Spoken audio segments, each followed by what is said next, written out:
كان من ضمن الوفود الحاضرة قبيلة بني شيبان. هذه القبيلة أحبتي كانت قبيلة كبيرة، كانت تقطن شمال شرق الجزيرة العربية على تخوم العراق، على تخوم دولة فارس.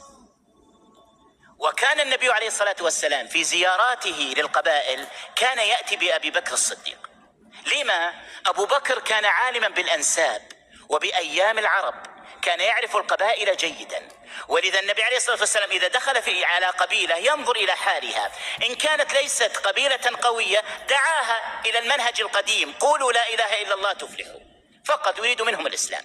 لكن إن كانت قبيلة قوية وذات منعة قام وعرض عليها الشرط الزائد: أن تؤوني وتنصروني. من الذي يحدد؟ أبو بكر الصديق. فدخلوا على قبائل عدة، لكن هذه المرة دخلوا على قبيلة بني شيبان. دخل أبو بكر والنبي عليه الصلاة والسلام. لما دخلوا قال أبو بكر متحدثا: من القوم؟ قالوا: شيبان ابن ثعلبة. فعرفهم أبو بكر.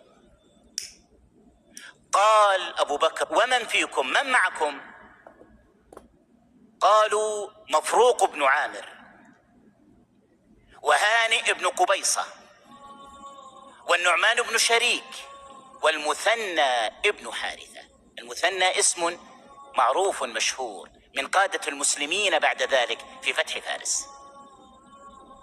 أبو بكر لما سمع الأسماء اهتز في مكانه، فهمس في أذن النبي عليه الصلاة والسلام قال: بأبي أنت وأمي يا رسول الله، هؤلاء غرر الناس، أعظم الناس، جاءوك بأعظم الناس، فرصة لا تفرط بهؤلاء. لما سمع الأسماء الكبيرة قال: هي فرصة لن تسنح أبدا. فقام أبو بكر بأسلوب جميل وقد يأخذ له ذلك البعد الاستفزازي على كل حال. قال: ما عددكم؟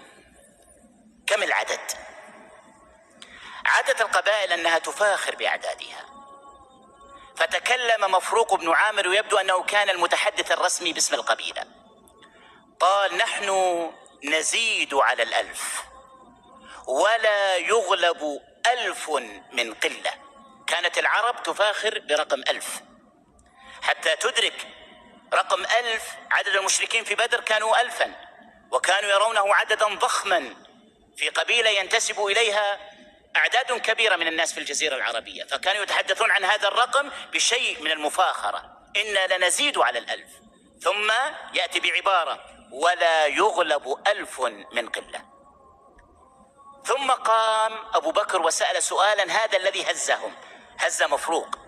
قال: وكيف المنعة فيكم؟ يعني كيف قوتكم؟ طبعا هذا السؤال استفزازي للقبيلة القوية. كان تسأل عن دولة عظمى تقول كيف هي مكينتها العسكرية، هل تمتلك أسلحة ودبابات؟ وهي دولة عظيمة تعرف وضعها. هذا سؤال استفزازي.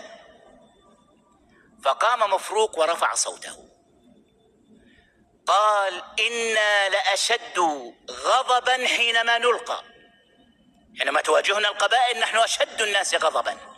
إنا لأشد غضبا حينما نلقى، وإنا، واسمعوا هذا الكلام الفخم، وإنا لنؤثر الجياد على الأولاد والسلاح على اللقاح.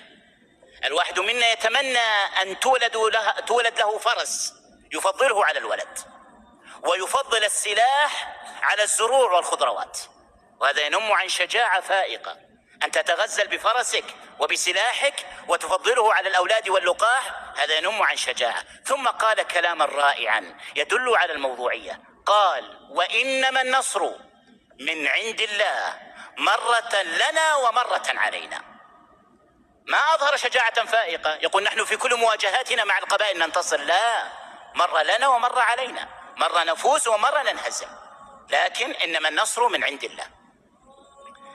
مفروق استغرب من هذه الأسئلة من أبي بكر، فقال له: لعلك أخو قريش، يشير إلى النبي عليه الصلاة والسلام، لعلك أخو قريش. يسمع أبو بكر ذكي، فأراد أن يستغل هذا الموقف وأراد أن يلزمه بأمر، فقال له: هل بلغكم أنه رسول الله؟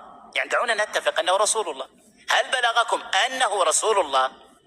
لكن مفروقا لم يقل ذكاء عنه، قال: بلغنا أنه يذكر ذلك، يزعم ذلك، يعني لا تلزمنا بهذا الكلام، بلغنا أنه يذكر ذلك. فقام أبو بكر رضي الله عنه وأشار إلى النبي عليه الصلاة والسلام أن هذا هو النبي عليه الصلاة والسلام. قال مفروق، وهذه المرة ترك أبا بكر والتفت إلى النبي عليه الصلاة والسلام، قال: إلى ما تدعو يا أخا قريش؟ إلى ما تدعو؟ أعطني. قال النبي عليه